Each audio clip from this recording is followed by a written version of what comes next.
Okay. All right. Okay, so I'm here with Joe. You got so many titles. Which one do I want? Which one do you want? Is DJ Joe, Joseph?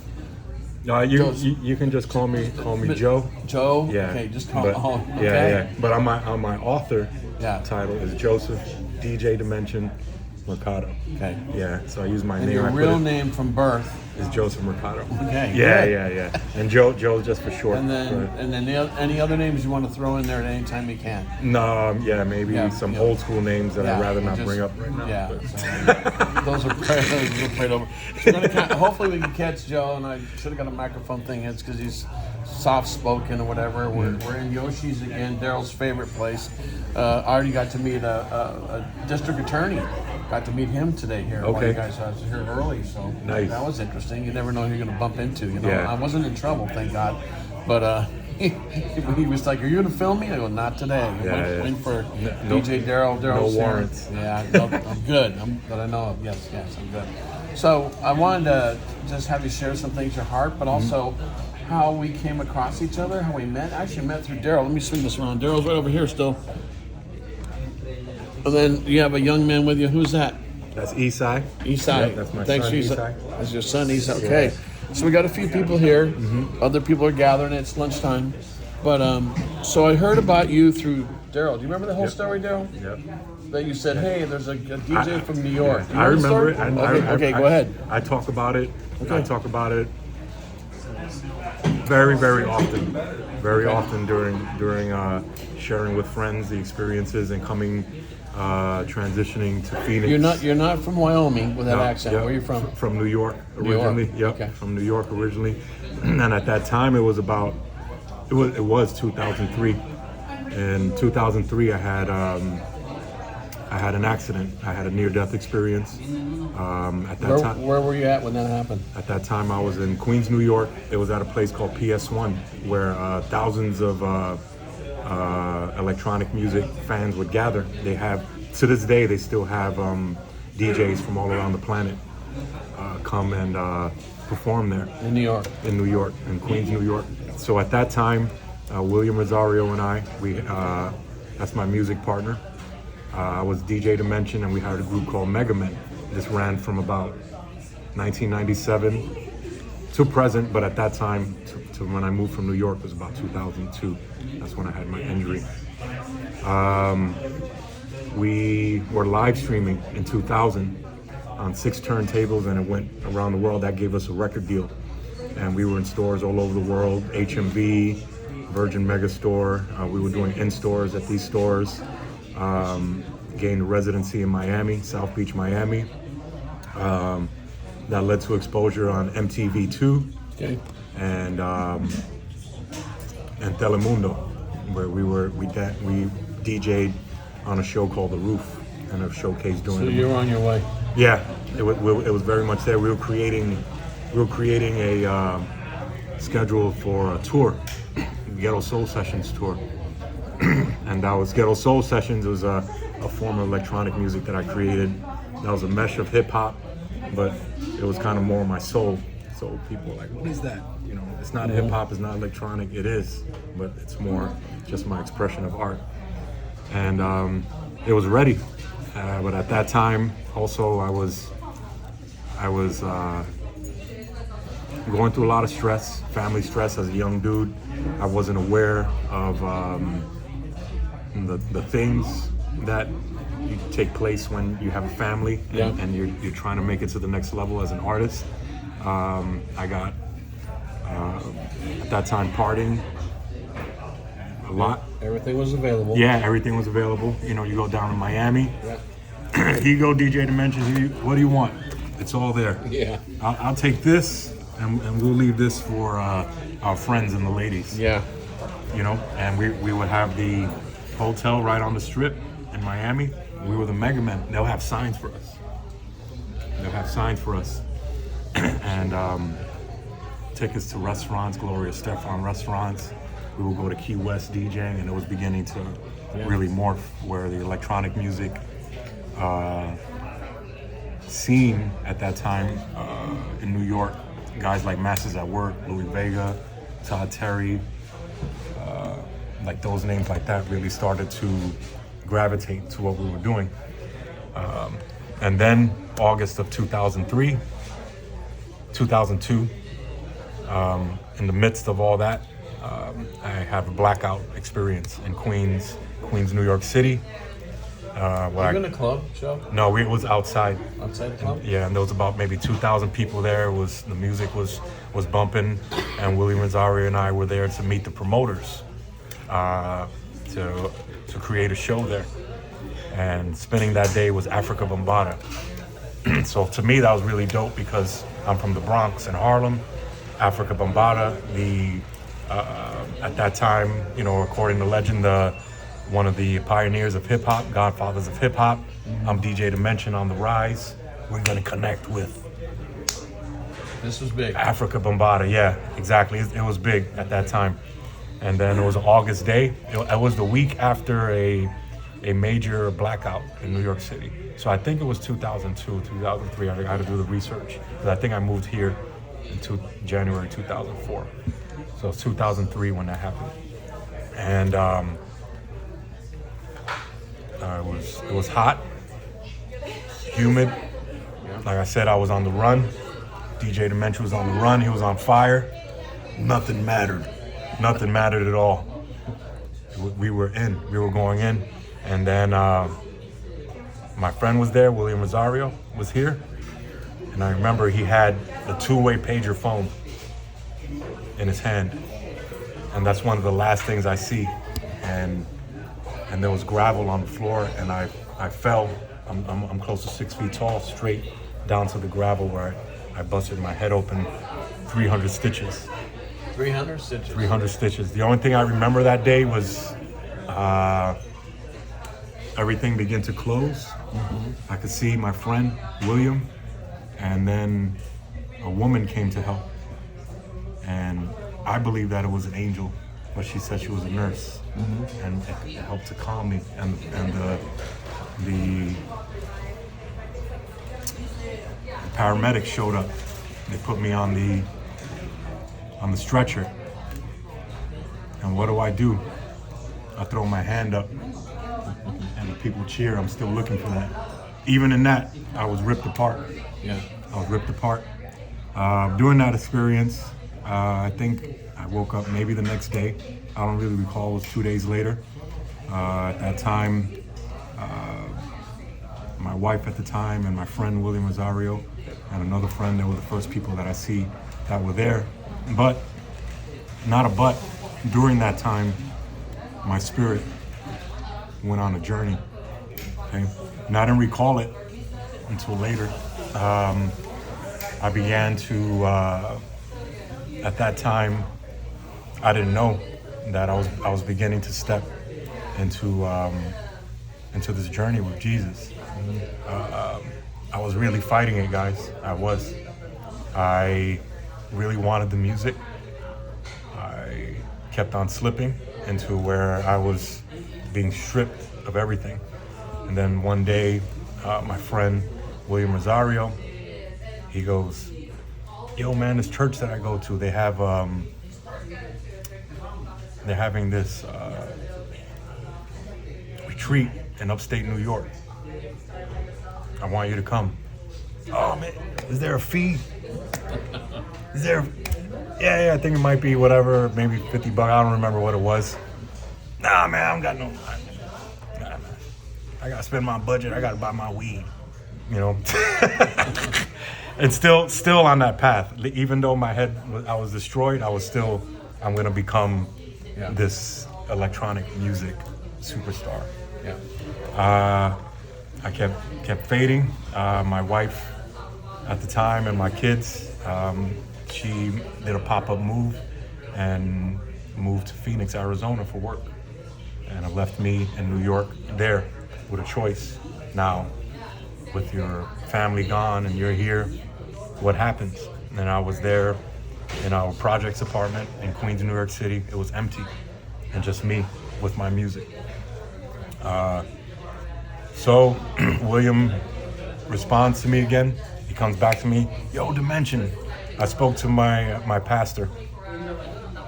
He said, "We got you, just come on." So no pressure, like you say, oh, Bobby. There was no pressure. So I'm like, all right, because this guy's my friend. He's like, so I'm like, all right, cool, I'll do it. I get to the retreat, and I was resistant all the way through. That Saturday we had the group gathering, and I was still, when I'm done, I'm gonna go back. We're gonna continue the tour, and I was there at the retreat, talking about Jesus in the small groups, and I wasn't having it. And then it was the final day, Sunday, before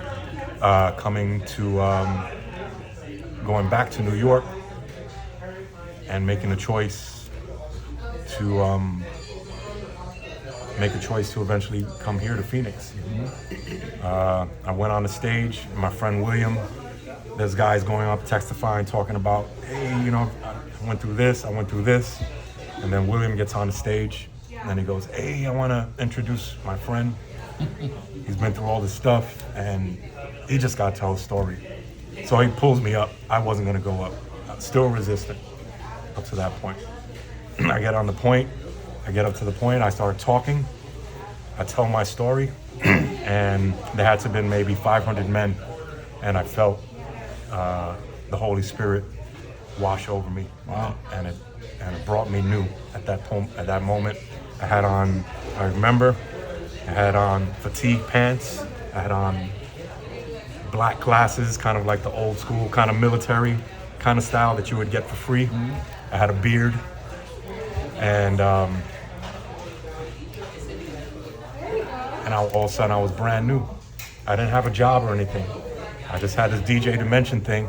When I get home, I had a job for the Census Bureau, a temporary job that would give me enough money to get here to Phoenix and have enough to where I can be like, hey, wow. All of a sudden, that was just a little thing. I get here, the door started opening. I didn't have a car. Yeah. I had friends that taught me how to drive. One of my first jobs was at the Phoenix Swap Meet, and I was flipping burgers. I remember. And it was such an amazing group. I was like, hey, I don't have. They were like, come on, New York, let's get in the van. And I'm like, and I'm from the Bronx and everything, so it was this whole different culture for me, and everybody was so welcoming. So at that time, it was kind of like the beginning of the internet. The internet started to become a little bit more public. I had my website, Next Dimension Music, which is now ndmdigital.com, and I started streaming. At that time, I was washed, but I still loved the music, so I started playing techno music or house music and finding samples of preachers or scriptures and putting them into the mix. And I started doing something called Spiritual Soul Radio, Spiritual Soul Sessions. It was a spin-off of the Ghetto Soul Sessions. And boom, this guy connects me. His name, DJ Daryl. DJ Doe is right over there. Yep. Send me these pictures. Hey, I DJ in Flagstaff. He's up in the snow, and I'm like, who is this guy? I'm showing my cousin, who is this guy? You ever hear this? And he's an ASU radio station, and I think you played a couple of the episodes, and then, all right, cool, let's connect. I gotta introduce you to Bobby. Uh-oh. Bobby. So then we converge at 19th Avenue Yeah. and Bethany. Bell. 19th Avenue, Bell, where there's a Walmart now, but there was a beautiful place. Yeah. And it was called, what's the name of it right now? Yeah, Jeff and Dory are gonna get on me about that one. I'll have to remember. Yeah. Are we drawing blanks because we're older? No, You're still young. I know it, but it's just right now Yeah. it's not clicking. It'll come And back. then Sorry, Jeff and Dory, it's coming back. We'll get it. Yeah. We'll get it. We met a lot of people there. We were outside. I was playing worship music. I Yep. asked you and Daryl to come. Right. We set up staging and lighting outside. And Right. These guys got to play live outside in your electronic music or whatever, and that was fun. Yeah. Because the world was outside. Right. And they were outside, and we would talk, and you would kick it to them as you do, and it allowed me to learn, but also be to help pass Source it on. Worship Center. Source. Yep. Source. The source. So you got to edit that. So we get Wheels at the Source. It's come back. Yeah, and then that's a place where I met Todd O'Leary. Yeah. That launched my career as in behavioral health. Which was really intense. Yes, I went on to work with thousands and thousands of kids, at-risk kids. When you say at risk, can you give me an example? Because I remember, but can you tell me what were the type of young people that were considered at risk that you were, that you were engaged to? So these kids were out of detention, out of jail or foster cares, and I was in one of the first units here for kids out of detention. It was called DAP unit, Detention Alternative. What were their ages approximately? Teenagers, maybe it could have been 8 to 18, and they would Street. go into the either be transitioned to home or move on to higher care. And at that time, a lot of these kids were in gangs. There were drugs, self-harmers, Yeah. and I went into this with no experience. Todd was like, "Hey man, I think with your backstory, what happened to you, and you being a DJ, I think you'll be good at this job."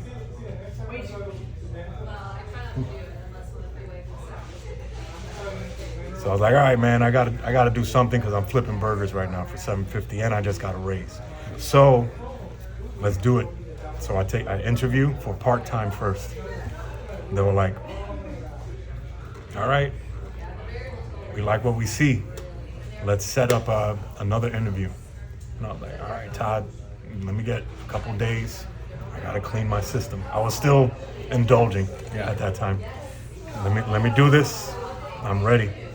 And but at that time, amazing things were happening in my life with the connections. When at that time I was, you could say, what's the word, on fire. And I have stories of miracles that happened from New York to Phoenix to us meeting was a miracle. I have stories in New York where I remember it was a jam-packed subway train, the 6 train. And from 125th Street to 86th Street is an express stop. So it's maybe 15, 20 minutes. And there was 2 people at the door. And this was just a little story, dude. It was just 2 people at the door. And then a man started to bully because he wanted room. And it was disrupting the whole train. And I remember I was scared because this guy could have beat everything out of me. And I whispered to him, "Hey, God is asking me for you to just take it easy right now, bro. Be easy." It wasn't exactly that, but it was something to that. And he looked at me and he diffused, and his girlfriend said, "Thank you." The guy that he was bullying on said, "Thank you." There was another guy in the corner reading a Bible. And he said, "Thank you, I was praying for this." Just for that little thing of avoiding New York City, people going, and little stories like that that just pile up that show you that God is real. And to this day, that's what still fuels my journey and what I'm doing. You've been through a lot of stuff. Yeah, back then. Emotionally, through family, through. Yep. And in 2003, I had the vision to do something with kids, and it's that first verse in the Proverbs, and I would have to find it where it says do something with the kids, because my Bible verse retention is not good at all. But when I look at my notes the other day, I was actually reminded again the other day. I was recently moving, and I opened up my Bible, and it was there because I highlighted it with the date, 2003, and I circled it. And I have notes where I've taken through the years where I check in and I speak with God in my writing, and I get the answers or instructions back through writing. And at that time, So you've had opportunities to, I don't know if the words go back, but you've had opportunities to, Yeah, you've had opportunities to go back to club life or whatever. You know, God pulled you this way through a lot of stuff. Through, like you told me one time, through some of your good decisions, your bad decisions. Yeah. Like all of us, but he's pulled you through, and but he's kept you in a place for about the kids, about this generation. Right. And so you could have, when I say got back, you could have said, listen, you know, I'm going to go do this. I'm going to go be a producer for this. I'm going to go, and you shared some of those things with me that were not even just a few years ago, where people had an interest in you, and if you wanted to pursue certain things, then it would be monetarily beneficial. Right. But would it be for your soul? Right. And would it Exactly. be because you told me there's no one that's going to be with me that's going to help me be accountable. Right. Right, and that whole world, and Daryl knows about that world too. Unless you have someone there, you're a free bird, aren't you? Yeah, you're doing it. You're doing it. Yep, and it'll draw you in. Especially if you're the star, especially if you're the headliner. If you're not even the headliner, you're in the atmosphere of that. Right. And you were telling me that atmosphere without accountability is very dangerous. Right. It is. Very dangerous. It And is. so you decided nope, and God started pulling you. And I want you to share a little bit. And we came across you through Daryl, and it's been awesome. But also at the same time, I'm like, you know, you're not afraid to do the hard thing. You've done the hard thing your whole life. You're not afraid to do that. And what you're doing now, I wanted people to know what you're doing now for the kids and what you're taking your talents and skills, because you don't have to. You got a skill set. Daryl has some skill sets too, and they can do other things. But you've chosen to do this for the kids, to teach them. You know, you've got stuff in the art world. You've got whatever, and I wanted you to share some of that. Okay. You know, and then we'll put a link how to find you, how to follow you. Okay, right? cool. And some of those people, how to help you. You know, so I'm using every part of format, every part of the digital world I can, because I'm not shy anymore. I used to be concerned, well, I don't know how much Jesus I'm going to give people. You know what I do now, Joe? I don't care. Yeah. Nobody got nothing that's working. Yeah, I said, how's that working for you? What do you got? Yeah. What do you got in the world? They ain't got it. They ain't got it. Right. You know, they don't got it. So he's given you something to run with. So can you share some of the stuff that you're running with now, with the art stuff and training these kids, and how they can even be trained right from their own home? Okay, cool. Yeah, so like in 2015 to 2018, I was going through kind of like an artist shift, where I felt like my art part wasn't there anymore, and I wasn't feeling good about it. So in 2018, I started writing a comic book or story, which I chose for it to be in comic book format, where I transform into a DJ superhero. Yep. DJ superhero You transform into a DJ superhero. Okay. superhero Okay. to help save the ravers and club kids Okay. from the beast, from the EDM void, who invades the ravers and club kids, to bring peace back to our universe. It's the Next Dimension Music universe. So it's a fantasy universe, loosely based on my life experience when I had my head injury experience involved with the music. But it also depicts some of the things that I wrote, and I'm gonna go back to the kids things, but some of the kids that I wrote early on in my when I depicted what I felt happened to me. Yeah. And so this is the depiction of blue electricity when I injured my head. So I use it as a superpower and translate that, what's turned into a comic book series. Yeah. So the comic book series ties in with DJ Workshop. DJ Workshop. DJ Workshop. During the pandemic, using technology. Let me find the app here first. Using technology, because I'm an old school DJ that has turntables and all the stuff. That would be you too, Daryl. But You're old school.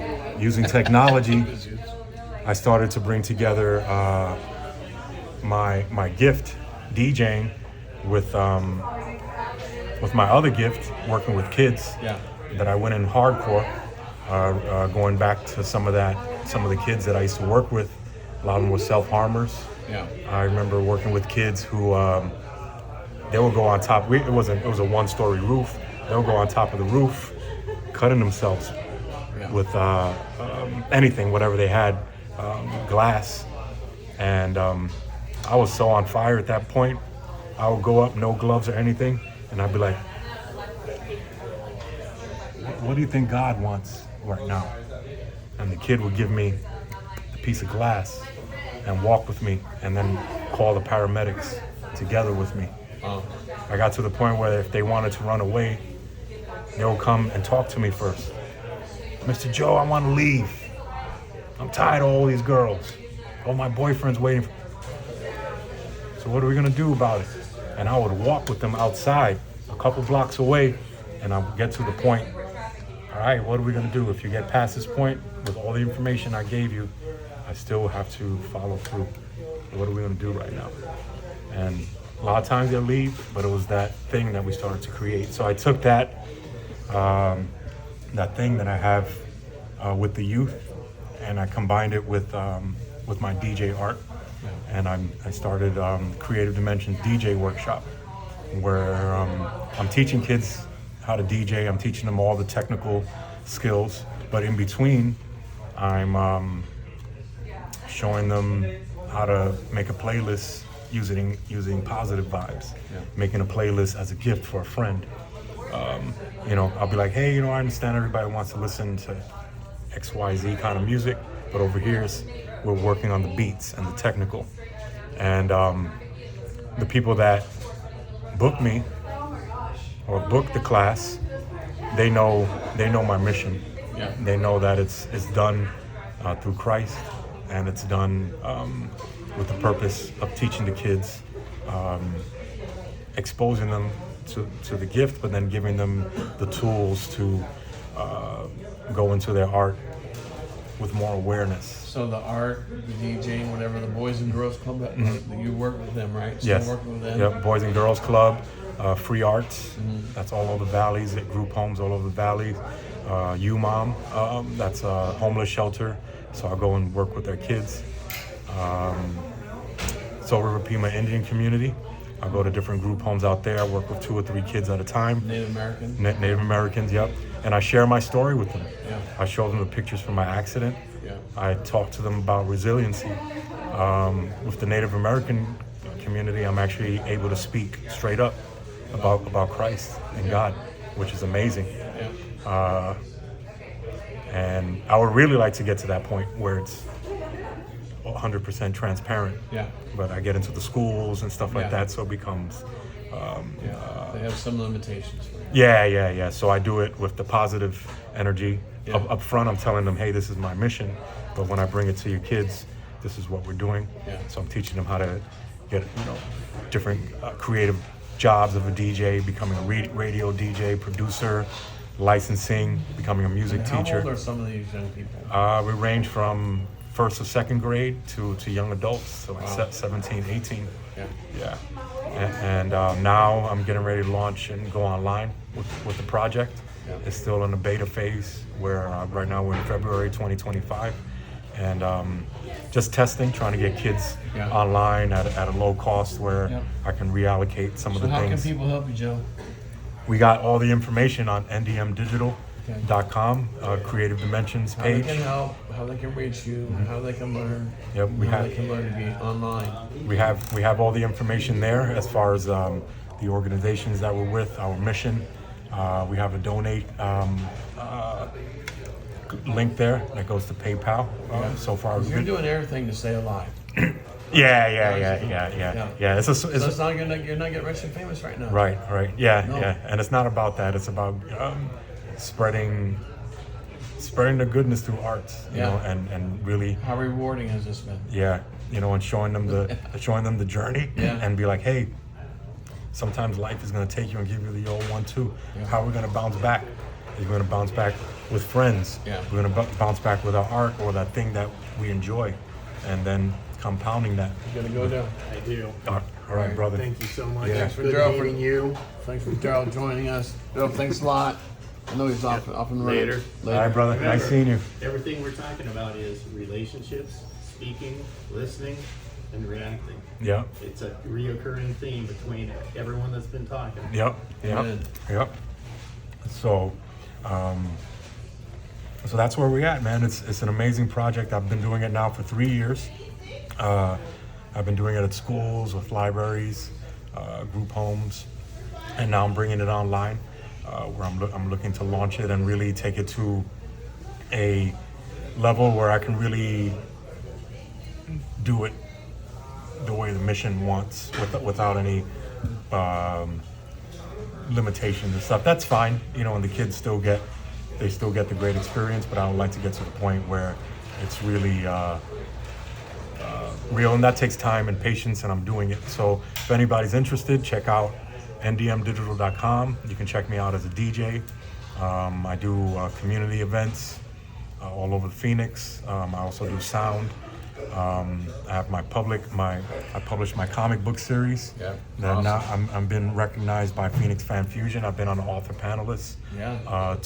Last year I was on one, and this year I've been invited to two, on the Indie Comic Showcase and Creator Showcase, Creator and Behavioral Health Wellness. So taking care of your mind, body, and soul. So I just got invited to that this year, and I'm talking to Phoenix Fan Fusion about doing some other stuff. And this is a story of my battle, and the kids get a copy of this comic book. So it all ties in together. So the kids get a tangible. They can hear my music. They can see the story. They get a certificate. Let me show my little certificate here. Little certificate. Awesome. There, everybody gets that, and they get the experience of being Mega, and I get the opportunity to plant that seed, not just with art, but spiritually, Absolutely. and sharing my story and letting them know that, hey, this was the turning point for me, and I'm gonna share some stuff over here with the group. The slogan is Be Mega. And Mega used to be just the Mega Men DJs. William Rosario and I looking to become the most mega DJs in the universe. Be Mega now is transforming into a way of life where I've gotten reports from the group home staff, supervisors. Hey, this kid that you were working with, their transition plan for when they graduated high school was to kill themselves. And now their transition plan after high school is to be focused and DJ or work on music. Because of the class, Yeah. we were able to make that little change, Yeah. a little change in thought. And through the class, I tell the truth about what happened to me. So that little thing changed. And then I did another group last week. It was a boy's 18th birthday. And the kid started to acknowledge it, and he started to maybe feel uncomfortable that he was in a group home on his 18th birthday. And he was working initially. I set up little DJ turntables and stuff, and I'm doing the class, and he was engaged. And then all of a sudden, after everybody realized that it was 18th birthday, he left the group. I caught on to that a little bit. I asked for a little timeout from the group, and I went and I talked to the kid. I gave him a copy of the comic book, Yeah. and I told him what it was about. Who knew already from my intro what it was about, but giving him now the comic book, because in the preface of the comic book, I share the reason why it happened, and it's in there. Yeah. And up to that point, he wanted to run away. The door was open for him to leave. Yeah. And you know what? He stayed, went back to class. He held his comic book. I feel his whole energy changed. Yeah. And it was just because Jesus at that point was like, hey, Yeah. hook him up with one of your comic books. It's good you're listening, Joe. Yeah. The whole group home staff. What is that? I'm like, hey, I usually sell these. I sell them on my site. This is for you. Happy birthday, man. I didn't say sell it. I sell it to everybody else. I was like, but it was a special moment for him, and it was able to lift him up. Amen. And that's the idea, is about empowerment. So it's not just DJing and becoming the next superstar DJing. It's taking that art and multiplying it to where you can see it in DJing. You can see it if you're a photographer. You can see it if you're make sculptures. You can see it if you're a doctor, scientist. You can see it anything, and then take that application that you learned in the DJ group and then put in your life and make it work into what really works for that kid or that, that individual. So I'm just thinking, Joe, so the time frame when you came, I think we've known each other for like over 20 years then. Yes, sir. Yeah. So it's awesome. So there's more to the story. But I want people to get your story now. And my main thing today especially is, you know, part of our journey is how we crossed each other's paths, but also in this part of our lives, how we can still help each other as you pass the baton. You're passing the baton, you're showing, you're helping, you're mentoring, you know, and not everybody's doing that. So I want to thank you for doing that. All right, thank and you. being real, Joe, right? Being real. Yeah, That's this generation, because they know if you're not real. Yeah, They know, don't they? Yep. They do it Yeah, all the time, they know. it's transparent out the gate. That's they're, it, yeah. They're sniffing you. Yeah, Yeah. because they'll call you out. Yeah. Right? Yep, That's yep. the cool part. You don't have to pretend. All right. So I want to tell you I love you, and then I'm saving this part, and there'll be more. But thanks for your time. All right, thank you, All right. brother. God bless you. All right, God bless you.